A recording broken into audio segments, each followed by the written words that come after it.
પ્રશંસાના રૂપે પણ જ્યારે આપણે પિક્ચરનો ક્રિકેટની કોઈ પણ જગ્યાએ પ્રશંસા કરીને જોડીએ છીએ ત્યારે આપણે બીજું કાંઈ નથી કરતા, અનુમોદિતાના રૂપમાં તો આપણી ભૂમિકા આવી ગઈ છે. એને વેદાંતનો એક ન્યાય છે અનર્થ દંડનો.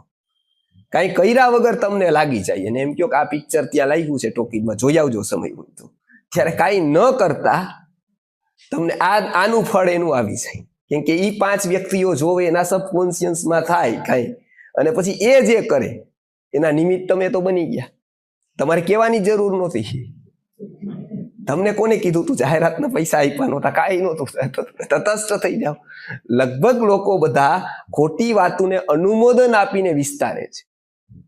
એ લોકો એટલી જાહેરાત નથી કરતા એટલી પબ્લિક કરે છે. એ નથી કરે, એની પછી ક્યાં ટાઈમ છે આની પાસે આવવાનો? આપણા અહીંયાથી સરખા થઈ જાય તો ત્યાં નિષ્ફળ થઈ જાય. પણ આપણા જ લોકો એવા છે.